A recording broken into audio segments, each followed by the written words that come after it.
everybody. Welcome to Burnout Box, Season 3, Episode 19. I'm Justin. And I'm Rebecca. We're here doing the Burnout Box thing. Yeah, at VMP. Another Thursday, and a bunch more parts shipped out because in these current times, it feels like getting parts shipped out to customers is our only job. It is a challenge, a surmountable challenge, but whew. I should say getting a lot of new parts shipped out to customers. That's the challenge that we're surmounting. Yeah, and I think probably anybody that's not under a rock. I'm under a rock. You guys can join me if you're under rocks too. But you may have seen emails from various companies about how hard it is to just get stuff done, and it is. But we're doing it. We appreciate your patience. Yep. And it's getting out to people. You're getting them on your cars. You're getting them tuned. You're making horsepower. And we're doing the same thing here at the VMP shop. For sure. I think over last week that we delivered a bunch of cars.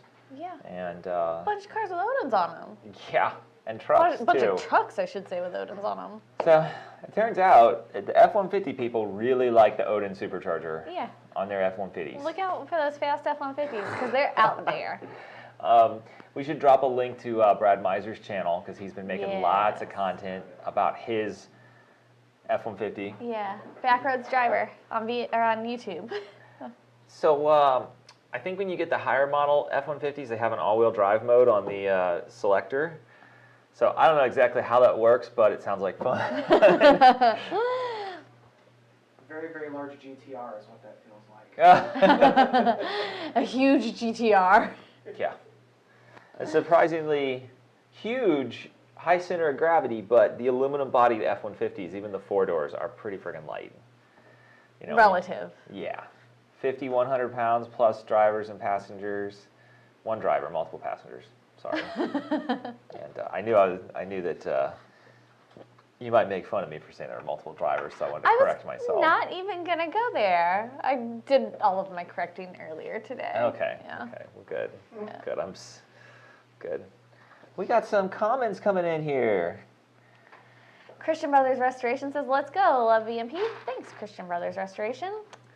Chad Dowd says, "Hey, y'all." Dale Singh says, "Hello, VMP." Marcus Jennings says, "Hello, I have a 07 GT500 Super Snake. I was curious what you would suggest to make 700 plus on the stock motor." Ooh. So,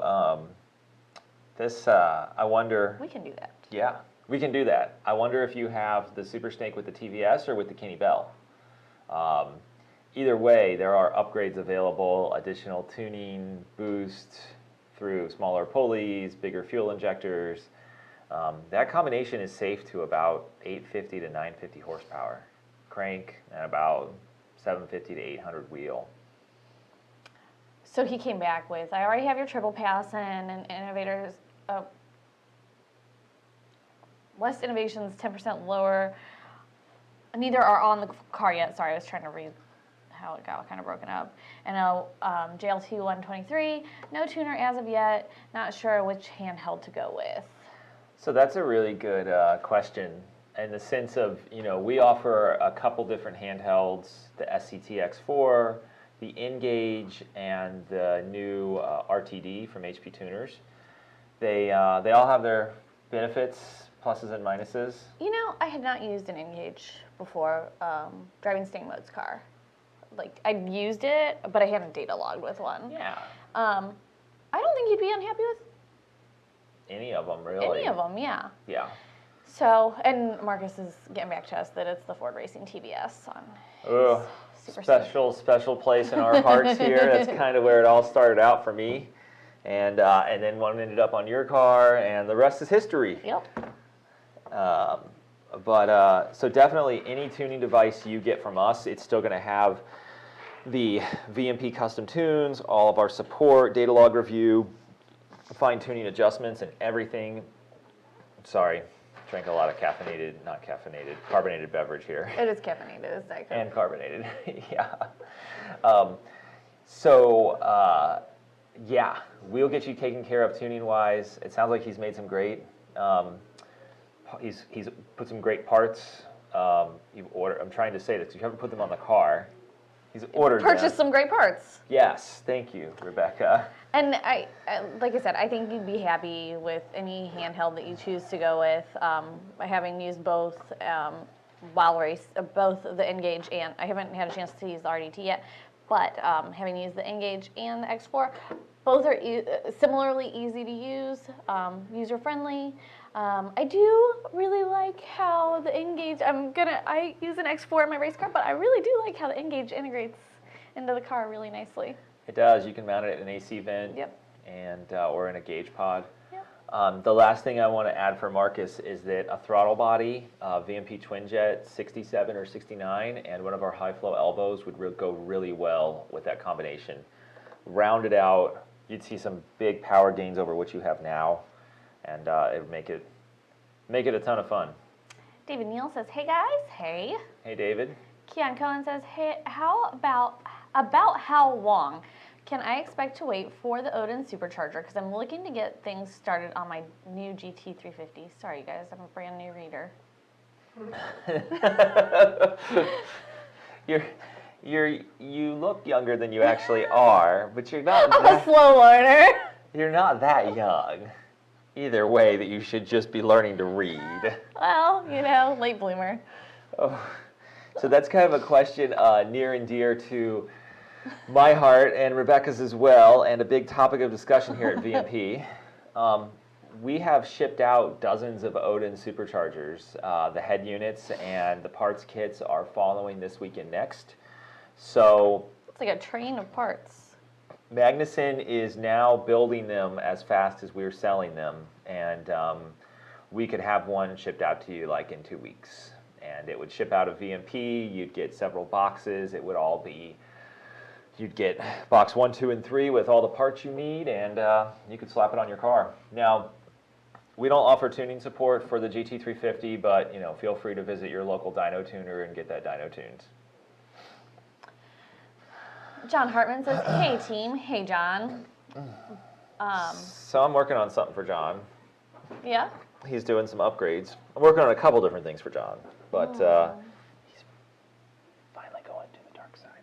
Oh. Yeah, he's adding more ribs to his supercharger belt, so it's a big step, and it's going to lead to more horsepower. So. And if you all don't know, John Hartman has a very busy Facebook group, the TVS Whipple Kenny Bell group, and if you are wanting to converse with other people about positive displacement superchargers for your Coyote powered cars, that's the place to be. Yeah, and John has a new build, and before he goes to 8 rib, I want to see you make 1,000 rear horsepower on 6 rib. So with a rubber band. Basically, what a 6 rib belt becomes 1,000 rear horsepower.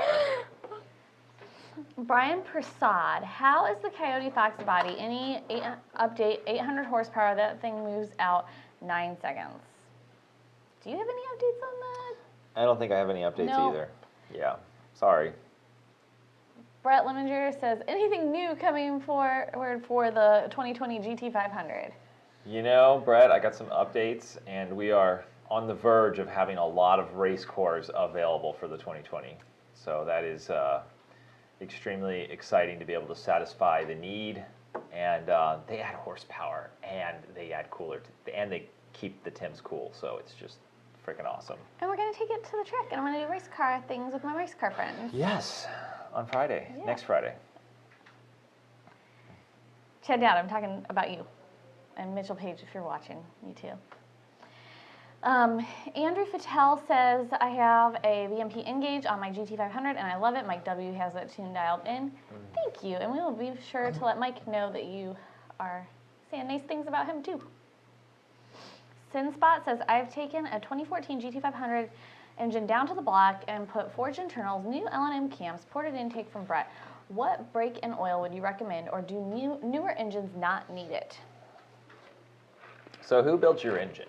And I ask this because every engine builder has a break-in procedure and an oil they recommend. And of course, if you use the wrong one and anything happens, they're going to tell you it's your fault. So just use what they recommend. Yep, that's what I would do. Also, if I had a race, I'd put that bitch on the trans brake on the lift and then send it. That's how Rebecca likes to break them in. I had some testing to do. Michael Atkinson said, hello folks, are the ID 1050Xs better than the ID 1000s? So I think that's really an evolution of Injector Dynamics line. And I mean, we never had a problem with the ID 1000s. The ID 1050s are bigger, and therefore, if they're bigger, they could be slightly better. They're only slightly bigger, though. So, Is slightly, like, is that like a double negative? Does it negate it all? What's up? Yeah. Okay. So, I mean, I think it would come down to if your buddy had a new or gently used set of ID 1000s for the right price, you'd buy them. If you're good with spending the money on new ID 1050s, then go for it. Because ID 1000s haven't been made in like 2 or 3 years now. Car Culture Nation. When is Snowbird coming back to Wisconsin? Since winter's over, it should be flying back by now. I would love to see it. I've yet to see one on the street up here, except at the auto show. Car Culture Nation, sad news for you. Sad news. Yeah, you want to break the news? We own the car now. It's not going anywhere.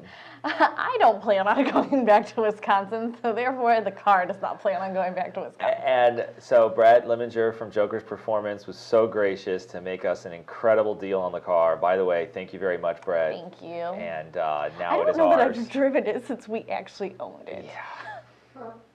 This whole like 8 weeks of pandemic thing has just been, just get done what we can get done. So it's in the garage at home. We actually loaned our throttle body to somebody off of it, and we're going to get a throttle body and take it to the track next weekend. Marcus Jennings says, so should I look at your Gen 3? I'm wanting to try and make this happen before Mustang Week. Is it possible to make 700 wheel with the TVS I already have with a few of your goodies? He's the super snake guy. Oh.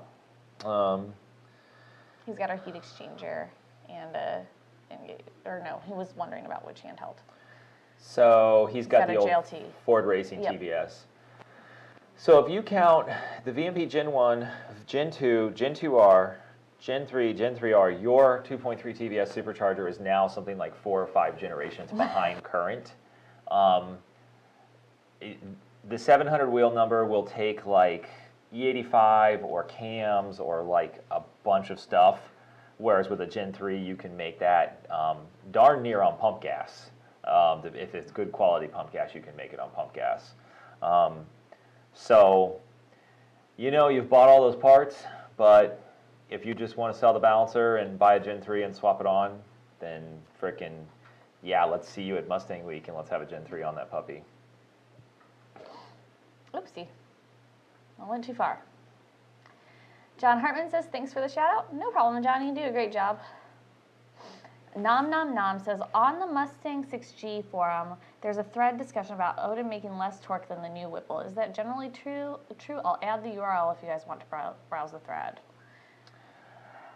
I think we have the data on Odin, and I think the discussion about it making less torque is completely inaccurate. I think you can apply blanket statements like that if you don't have all the supporting data and information. But no, it's not less torquey than the Whipple supercharger, and we have the data to prove. Actually, pound for pound, Odin is extremely efficient at low RPM because of the 265 TVS rotor design. But, okay, I'm just going to expound upon that a little bit. Go for it. So, I don't know that I'll ever be able to prove these, in every situation. Someone can take something and say, oh, look, it made less, but they don't know what tune was in that car, they don't know what variable cam timing was, unless you did an A to B comparison with the exact same tune and the two different superchargers.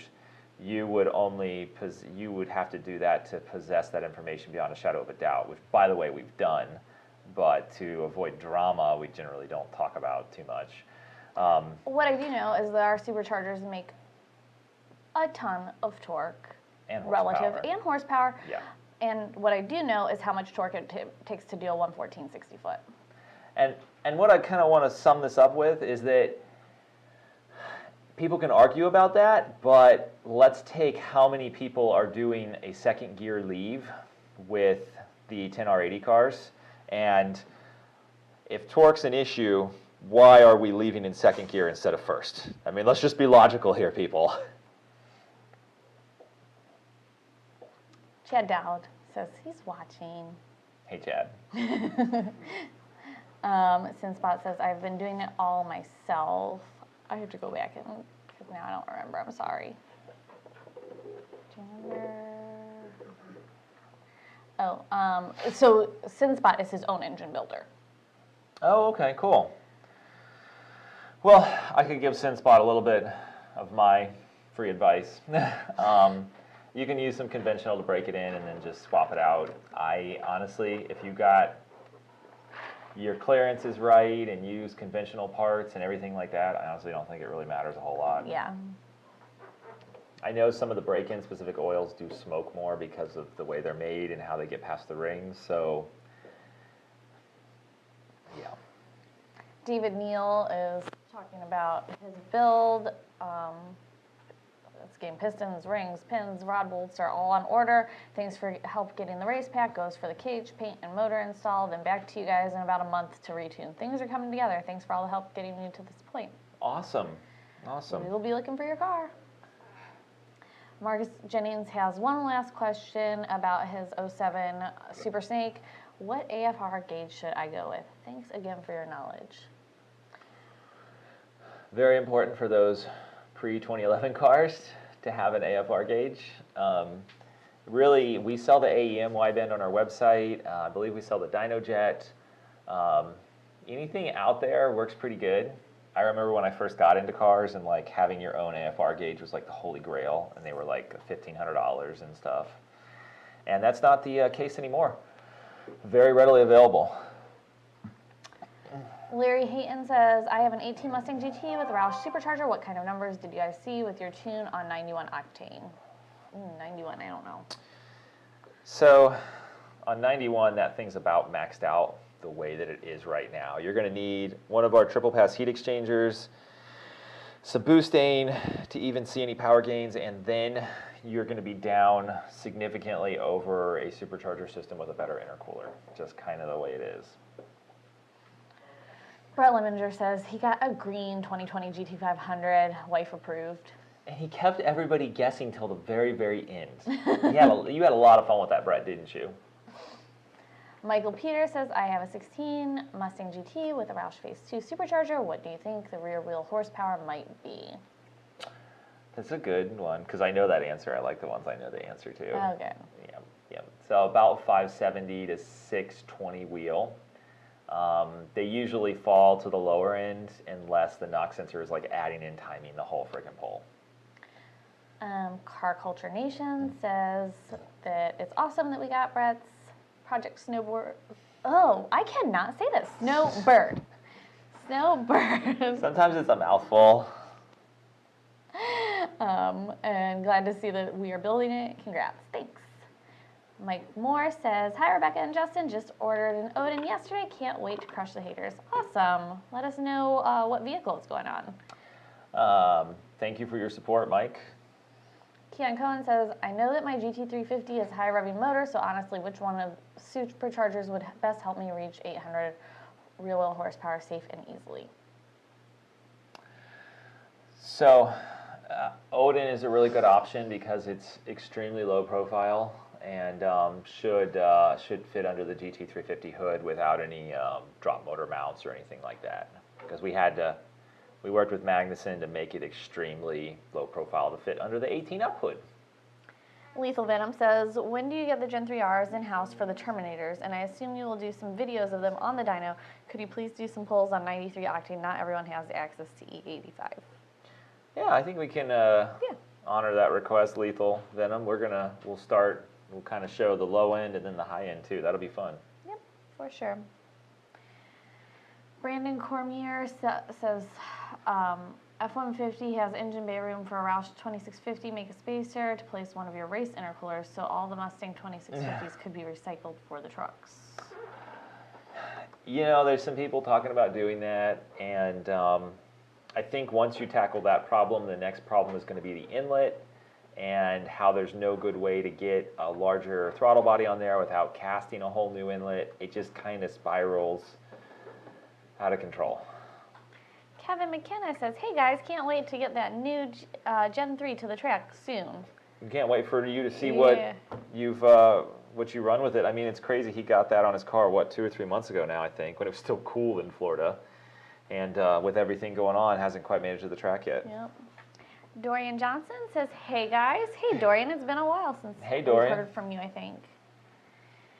Jimmy Andrew Messer says, I have a 14 GT. London Chassis Dyno is going to swap a 5.4 GT500 motor in it, and I have a 3.4 Whipple that came off of the blue Shelby that was on Eddie's car at the Texas Mile you covered on a YouTube video. I was wondering about the trade-in option I think you have on superchargers.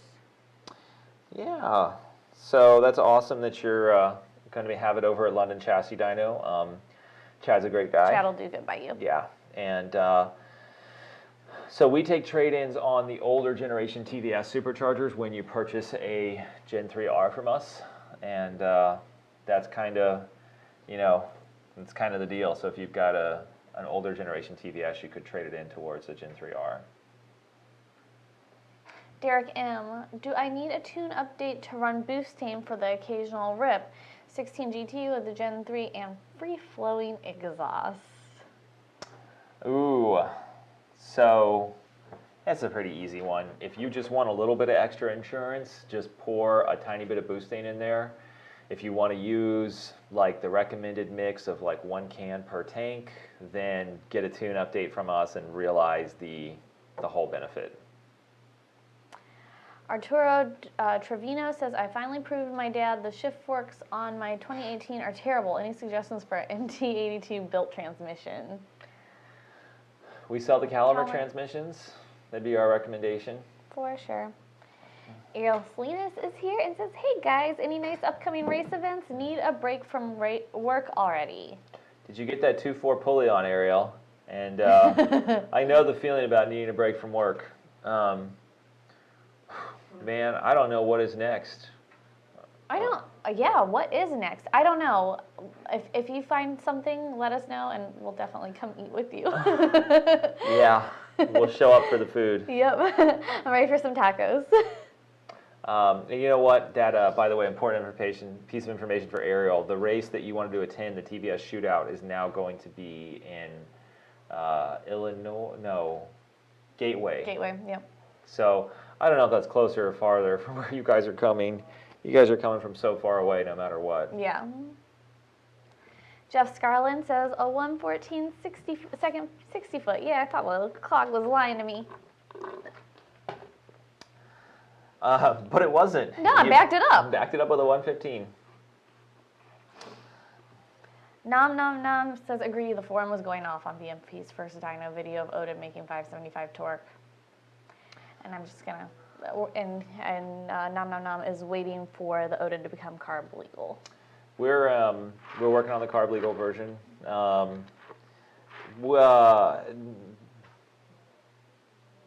If you can reach out to me, Nom Nom Nom, I'd like to know what part of California you're in.